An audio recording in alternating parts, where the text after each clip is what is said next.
Hi everyone. तो क्या तुम भी परेशान हो कि कौन सा प्रैक्टिकल जो है वो बायोलॉजी में पूछा जाएगा, क्या पढ़ें क्या ना पढ़ें, बड़े परेशान है कैसे नंबर पूरे आएंगे प्रैक्टिकल में, क्योंकि अल्टीमेटली ये सबको पता है कि जो भी नंबर हम स्कोर करने वाले हैं वो एक्चुअली प्रैक्टिकल की वजह से तो नहीं, पर प्रैक्टिकली बहुत इंपॉर्टेंट रोल उसमें प्ले करने वाला है। Welcome back to my channel, my name is Shipra Tiwari, बहुत बहुत स्वागत है। सो आज की कहानी जो मुझे सुनानी है, आपको सुनना है शिप्रा मैम की ज़बानी।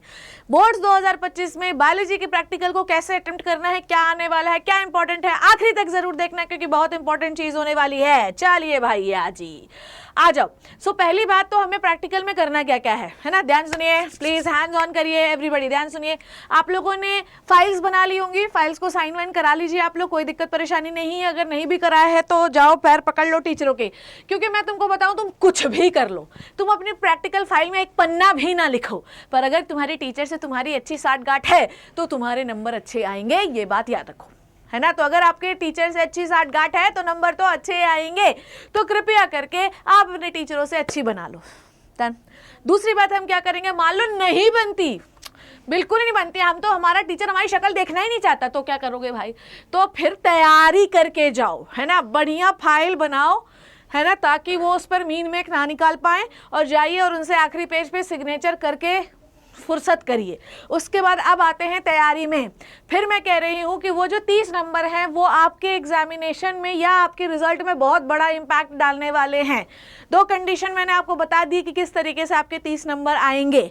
आज हम बात करने वाले हैं बायोलॉजी के वो सारे प्रैक्टिकल्स जिनको आपको पढ़ के जाना है। सिलेबस के बारे में बात करेंगे, क्या क्या है, क्या क्या चीज़ इंपॉर्टेंट है, क्या क्या चीज़ आपको कैसे करनी है। तो चलिए शुरू करते हैं। सो सीबीएसई प्रैक्टिकल एग्जामिनेशन की जो स्कीम है वो कुछ ऐसी है, ठीक है। मेजर एक्सपेरिमेंट आपके जो है 5 नंबर के, 5 है एक्चुअली, और वो 5 नंबर के, मतलब पाँचों नहीं आएगा, आएगा आपको एक ही, ठीक है। माइनर एक्सपेरिमेंट जो है वो जो है 2-3 है और ये 4 नंबर के आते हैं। फिर स्लाइड्स प्रिपरेशन करना है, ये आएगी आपकी 5 नंबर की। स्पॉटिंग 7 नंबर की आती है, और उसके बाद प्रैक्टिकल रिकॉर्ड और वाइवा वोस। जो आपकी वाइवाज होंगे वो 4 नंबर, और प्रैक्टिकल फाइल तो देखो भाई 4 नंबर भी, ये मतलब सोचना कि प्रैक्टिकल फाइल में 2 नंबर मिल जाएंगे और वाइवा में 2 नंबर मिल जाएंगे। ये पूरा नंबर आपके जो है आपके स्कूल टीचर, जो आपका क्लास टीचर है उसके हाथ पर। मैं तो ये कहती हूँ कि एग्जामिनर के हाथ में भी नहीं है, तुम्हारे टीचर के हाथ पे है, ठीक है। फिर उसके बाद जो आपके प्रोजेक्ट है वो 5 नंबर के, टोटल 30 नंबर का है, ठीक है। चलो अब देखो हमारे पास टोटल जो मेजर एक्सपेरिमेंट्स हैं वो क्या है। सबसे पहले आपको पोलन जर्मिनेशन की एक ट्यूब वो स्लाइड बनानी है, ठीक है। फिर उसके बाद क्वाड्रेंट मेथड से पॉपुलेशन को कैलकुलेट करना है, ठीक है। तो study the plant population by the, देखो, डेंसिटी क्वाड्रेंट मेथड से और फ्रीक्वेंसी, ये दोनों ही एक्सपेरिमेंट इंपॉर्टेंट है, ठीक है, क्योंकि इसमें समान नहीं चाहिए, इसमें समान नहीं चाहिए। आपको क्वाड्रेंट दे दिया जाएगा, वहां से आप कैलकुलेट कर सकते हैं, ठीक है। टेम्परेरी ये अनियन रूट टिप, इसका माउंट बनाने के लिए आपको आ सकता है। तो देखो स्लाइड्स आपको बनानी आनी चाहिए है, ठीक है। स्लाइड्स को मतलब कैसे करना है, एक पतला सा सेक्शन लीजिए, स्लाइड में रखिए, उसके ऊपर इमर्शन ऑयल लगाइए, उसके बाद कवर स्लिप लगाइए और माइक्रोस्कोप के नीचे फंसा दिए। कुछ इस तरीके से स्लाइड बनती है। तो मैं आपको बताऊं, पोलन जर्मिनेशन तो नहीं, मेरे वाले में ये आया था, है ना, जो अनियन टिप जो होती है, अनियन का जो स्कैल्प होता है वो जो पतला वाला, उसको लेना था, माइक्रोस्कोप के नीचे देखना था, ठीक है। उसके बाद आपको डीएनए आइसोलेशन जो है वो करना है। अब डीएनए आइसोलेशन सिंपल मेथड से, वो आपके एग्जामिनेशन में आपके स्कूल में करके दिखाया गया होगा। फिर आपको पर इसमें बहुत सामान लगता है ना, वैसे ये इंपॉर्टेंट है। और डीएनए आइसोलेशन और ये अनियन वाले, ये दोनों ही 5 एक्सपेरिमेंट है यार, पांचों को पढ़ के जाइए। इसमें इंपॉर्टेंट क्या है, इसमें ये दोनों बहुत इंपॉर्टेंट है, प्याज वाला और डीएनए वाला। 5 एक्सपेरिमेंट है मेजर, इनमें से कुछ भी आ सकता है डेंसिटी में आप। और इसमें पता है तुमको क्या है, इतना सामान तुम्हारा स्कूल देगा भी नहीं और तुमसे उस समय पे बनेगा भी नहीं घबराहट से। तो तुम कृपया करके कम से कम जो अपना एक्सपेरिमेंट लिखोगे वो ढंग से लिख लेना, इसलिए इन 5 एक्सपेरिमेंट को पढ़ के जाना।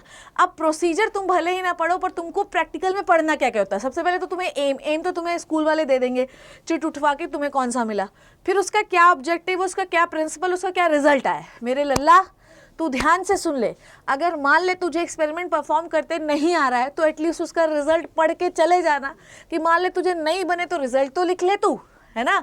तो ये 2 इंपॉर्टेंट है जो मैंने आपको बताया, है ना। उसके बाद जो है स्पॉटिंग में आपको क्या क्या देख सकते हैं, ठीक है, ध्यान से सुनिए।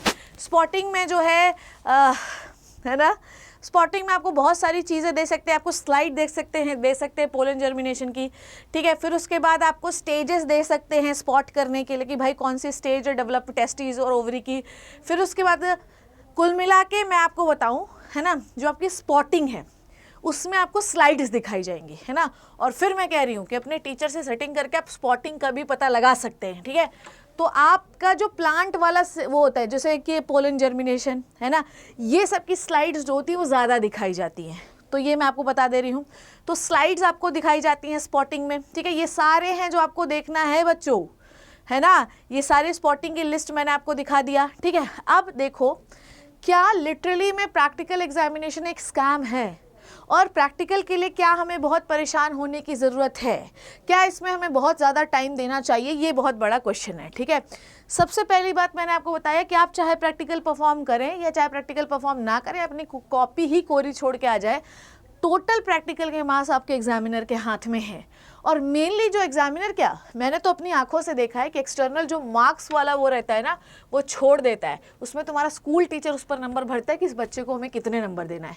तो कृपया करके नहीं बनती है तो अपने पेरेंट्स के साथ जाओ, और पेरेंट्स जब बोलेंगे तो इम्पैक्ट अलग पड़ेगा कि बहुत मान लो तुम्हारी नहीं बनती है तो एक आध बार थोड़ा झुक जाना। पुष्पा झुकेगा नहीं, पुष्पा थोड़ा झुक जाए, और पुष्पा जब थोड़ा झुक जाएगा तो नंबर आ जाएंगे। तो पेरेंट्स जब ये बोले, ध्यान से सुनिए, मैं आपको ट्रिक बता रही हूँ, पेरेंट्स बोलें कि भाई हमारा बच्चा है ना, ऐसा हो गया, गलती हो गई, माफ़ कर दो, उनके मन में एक soft corner, this is the time, 1 महीने में आप जनरेट कर सकते हैं, ठीक है। तो आपका जो मार्क्स फिल होगा वो आपका स्कूल टीचर ही भरेगा, और यही जाके CBSE में जाएंगे और आपको नंबर अलॉट होंगे, ठीक है। नेक्स्ट इज, है ना, अब ध्यान से सुनो, क्योंकि प्री बोर्ड्स मैक्सिमम लोगों के हो चुके होंगे, स्ट्रेस छोड़ दीजिए, प्रैक्टिकल का भी स्ट्रेस छोड़ दिए, मैंने आपको बता दिया क्या क्या पढ़ना है, छोड़ दो। क्या होगा बच्चों, प्री बोर्ड भी खत्म हो गए, अब फुल पोटेंशियल से फाइनल एग्जामिनेशन की तैयारी करो। तो लोग कहते हैं ना practical practical, it's literally as scam. जब आपको पता है कि नंबर किसके हाथ में है तो क्यों बना रहे हो सब पर। हाँ, एक फॉर्मेलिटी होती जो हमें करना है। कई बार ऐसा होता है कि टीचर भी बहुत ईमानदार हो जाता है, तो कम से कम कुछ पढ़ के जाना तुम लोग, ठीक है। Okay done. नई प्रैक्टिकल फाइल जो है वो बना लीजिए, ठीक है। नेक्स्ट इज, और मैंने फिर कहा कि आप कितनी सुंदर भी प्रैक्टिकल फाइल बना लें, if your teacher is unsatisfied there is no means of it, तो कंप्लीट कर लीजिए और लास्ट में सिग्नेचर ले लीजिए। कई बार तो ऐसा तो नहीं कंप्लीट किए भी जो हो सकता है। अब मान लीजिए 30 नंबर में आपको 20 ही नंबर मिले, पर फिर भी 70 नंबर तुम्हारे हाथ में है, तो तुम ना 70 नंबर की तैयारी मेन करो। 30 नंबर तो वो दे ही देंगे तुमको, 20 नंबर से कम तो किसी को मिलते ही नहीं है, किसी को भी नहीं मिलते हैं, तो ये स्ट्रेस तो तुम छोड़ ही दो, ठीक है। नेक्स्ट इज, फिर मैंने क्या बोला, everything is formality, everything is formality. External के साइन चाहिए होते हैं, इसलिए एक्सटर्नल का सिग्नेचर हम करते हैं, ठीक है। So everything is so freaking formality. तो कृपया करके आप इसमें परेशान ना हो कि हमें ये करना है, हमें वो करना है, बाढ़ में जान दो, 70 नंबर तुम्हारे हाथ में, तुम उसकी प्रिपरेशन करो। सो एवरीथिंग जो है वो सिर्फ फॉर्मेलिटी है, तो आपको इसमें परेशान होने की ज़रूरत नहीं है, ठीक है। सिर्फ मैं आपको बता रही हूँ कि जो जो आपको पढ़ाया जा रहा है आपके टीचर्स के द्वारा, उसको पढ़िए, अपने नोट्स बनाइए, अपनी प्रैक्टिस करिए और इसका स्ट्रेस छोड़ दीजिए। तो आज के सेशन में मैंने आपको बताया कि क्या है बोर्ड्स के इंपॉर्टेंट प्रैक्टिकल, ठीक है, और उसके बाद क्या है आपका मोस्ट इंपॉर्टेंट स्पॉटिंग में आपको स्लाइड ही दिखाई जाएगी। पर फिर मैं आपको बोल रही हूँ प्रैक्टिकल में ना कभी आप फेल हो सकते हैं। मिनिमम 30 में से, मिनिमम बात कर रही हूँ मैं, मिनिमम है 30 से 20 मार्क्स मिलेंगे ही मिलेंगे। ये फीस क्यों भरा है, तो गवर्नमेंट स्कूल में भी तो भी देना पड़ेगा, है ना। तो तुम स्ट्रेस छोड़ दो, बहुत प्यारे बच्चे हो, अभी भी पैर पकड़ लो जाके, मैंने बोला ना माँ बाप वाला ट्रिक अपनाओ, ले जाओ जाके उनके घर पहुँच जाओ, थोड़ा मिठाई विठाई ले जाओ यार, है ना, घर पे खुद मत बैठ के खिलाओ, उन्हें खिलाओ, ओके। तो ये बात याद रखिए। So yes, it is a scam, है ना। हमको लगता है हमें पढ़ के जाना है, पर आपको समझ में आया पूरी कहानी क्या है। तो आपका सक्सेस जो है ना, इज़ योर गोल। अब पहले अपना गोल सेट करो, हम उस 70 नंबर के लिए लड़ेंगे और हम पूरे नंबर लाएंगे, भले उधर कितने भी मिले, 70 इधर मिल जाए, 25 उधर मिल गए, हो गए 95 मार्क्स, खत्म कहानी। So this is all about the biology practical examination 2025 में। ओके बच्चों, I hope you learn and enjoyed the session, and please make sure कि आप इस वीडियो को शेयर करिए ताकि सारे बच्चों के मन से ये कन्फ्यूजन हट सके। चैनल को सब्सक्राइब करिए और बता दीजिए शिप्रा मैम इज बैक, और वो पूरे बोर्ड्स और नीट की तैयारी करवा रही है। थैंक यू सो मच बच्चों, take care and bye bye.